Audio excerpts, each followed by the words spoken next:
ಶ್ರೀಕೃಷ್ಣ ತುಲಾಭಾರ.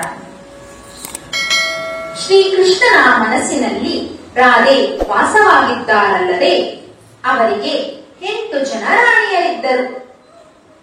ಅದರಲ್ಲಿ ರುಕ್ಮಿಣಿ ಪಟ್ಟದ ರಾಣಿಯಾಗಿದ್ದರು.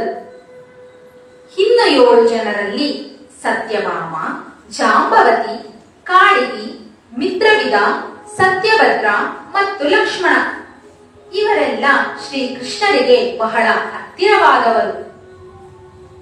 ಇವರುಗಳಲ್ಲಿ ಸತ್ಯಭಾಮಗೆ ನಾನು ಬಹಳ ಅಂದವಾಗಿದ್ದೇನೆ ಎಂಬ ಗರ್ವವಿತ್ತು.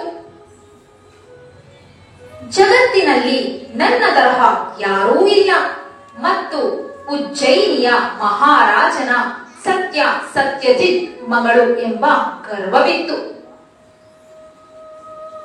ಆದರೆ ರುಕ್ಮಿಣಿಗೆ ಯಾವುದೇ ರೀತಿಯ ಗರ್ವವೂ ಇಲ್ಲದೆ ಸಾಧಾರಣವಾಗಿ ಇದ್ದರು ಮತ್ತು ಕೃಷ್ಣನ ಪರಮ ಭಕ್ತೆಯಾಗಿದ್ದಳು. ಒಂದು ದಿನ ನಾರದರು ದ್ವಾರಕೆಗೆ ಬರುವರು. ಮೊದಲು ನಾರದರು ಸತ್ಯಭಾಮನನ್ನು ಭೇಟಿಯಾಗುವರು.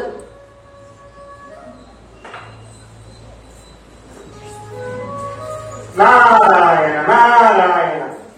ಸತ್ಯಭಾಮರವರಿಗೆ ವಂದನೆ. ಸತ್ಯಭಾಮರವರೇ, ನಾನು ನಿಮ್ಮನ್ನು ಒಂದು ಮಾತು ಕೇಳಬೇಕು.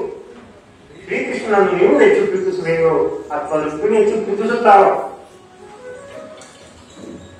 ಈ ಮಾತನ್ನು ನಿಜಕ್ಕೂ ಯಾರು ಕೇಳಿದರು? ಯಾರು ಕೇಳಿದರೇನು?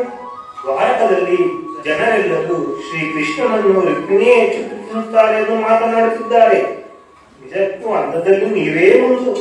ಆದರೆ ಪ್ರೀತಿಯನ್ನು ಸಂಪಾದಿಸಲು ಇಷ್ಟು ಸಾಕೆ? ಆಯ್ತು ನಾರದ, ನೀವೇ ಹೇಳಿ, ಶ್ರೀಕೃಷ್ಣನನ್ನು ಹೆಚ್ಚು ಪ್ರೀತಿಸಲು ಏನು ಮಾಡಬೇಕು? ಅದನ್ನು ಹೇಳಲೇ ನಾನು ಬಂದಿರುವೆ. ನನ್ನ ಹತ್ತಿರ ಒಂದು ಉಪಾಯವಿದೆ. ನೀನು ಶ್ರೀಕೃಷ್ಣನನ್ನು ಸದಾ ನಿನ್ನ ವಶದಲ್ಲಿಡಬೇಕೆಂದರೆ ತುಲಾಭಾರ ಸೇವೆ ಮಾಡು. ಒಂದು ತಕ್ಕಡಿಯಲ್ಲಿ ಶ್ರೀಕೃಷ್ಣ ಕುಳಿತುಕೊಳ್ಳುತ್ತಾರೆ. ಇನ್ನೊಂದು ತಕ್ಕಡಿಯಲ್ಲಿ ನೀನು ಎಲ್ಲ ಬಂಗಾರ ಆಭರಣಗಳನ್ನು ಹಾಕು. ಅವು ಅವನ ತೂಕಕ್ಕೆ ಸಮಾನಾದರೆ ಶ್ರೀಕೃಷ್ಣ ನಿನ್ನ ದಾಸನಾಗುತ್ತಾನೆ, ಇಲ್ಲದಿದ್ದರೆ ನನ್ನ ದಾಸನಾಗುತ್ತಾನೆ. ನಾರದ ಮುನಿಗಳೇ, ನೀವು ಚಿಂತಿಸಬೇಡಿ. ನನ್ನಲ್ಲಿ ಬೇಕಾದಷ್ಟು ಧನ ಧಾನ್ಯಗಳಿವೆ. ಈ ಕೆಲಸ ನಾವು ಆದಷ್ಟು ಬೇಗ ಮಾಡೋಣ.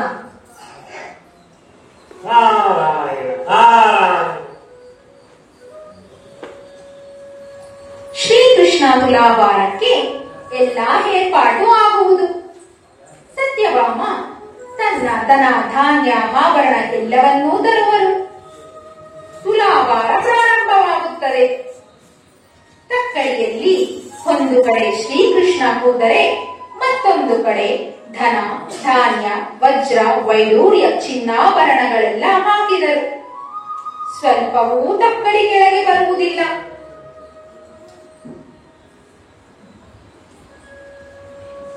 ಅಮ್ಮ ಸತ್ಯಭಾಮ, ನಿನ್ನ ಹತ್ತಿರವಿರುವ ಧನ ಧಾನ್ಯ ಎಲ್ಲವನ್ನೂ ಕೊಟ್ಟಿರುವೆ. ಈಗ ನಿನ್ನ ಬಳಿ ಕೊಡಲು ಏನೂ ಇಲ್ಲ. ನೀನು ಶ್ರೀಕೃಷ್ಣನನ್ನು ನನಗೆ ದಾಸನಾಗಿ ಕೊಟ್ಟು ಬಿಡು. ಸತ್ಯಭಾಮ ಅಳುತ್ತಾ ರುಕ್ಮಿಣಿಯ ಬಳಿ ಬರುವಳು. ರುಕ್ಮಿಣಿ ಅಕ್ಕ, ನನಗೆ ಸಹಾಯ ಮಾಡಿ. ಅಳಬೇಡ ತಂಗಿ, ನಾನು ನಿನಗೆ ಸಹಾಯ ಮಾಡುವೆ ಎಂದು ಹೇಳುತ್ತಾ ತುಳಸಿ ಗಿಡದಿಂದ ಸ್ವಲ್ಪ ತುಳಸಿ ದಳಗಳನ್ನು ತೆಗೆದುಕೊಳ್ಳುವಳು. ತುಲಾಭಾರ ತಕ್ಕಡಿ ಹತ್ತಿರ ಬಂದು ಶ್ರೀಕೃಷ್ಣನನ್ನು ಬೇಡಿಕೊಂಡು ತುಳಸಿಯ ದಳವನ್ನು ಇಟ್ಟರು. ಆಗ ಶ್ರೀಕೃಷ್ಣ ಮೇಲೆ ಹೋಗುವರು. ತುಳಸಿ ದಳದ ತಕ್ಕಡಿ ಕೆಳಗೆ ಬರುವುದು. ಈ ಕಥೆಯ ಪಾಠ, ಶ್ರೀಕೃಷ್ಣನನ್ನು ಬಂಗಾರ ಆಭರಣಗಳಿಂದ ಅಲ್ಲ,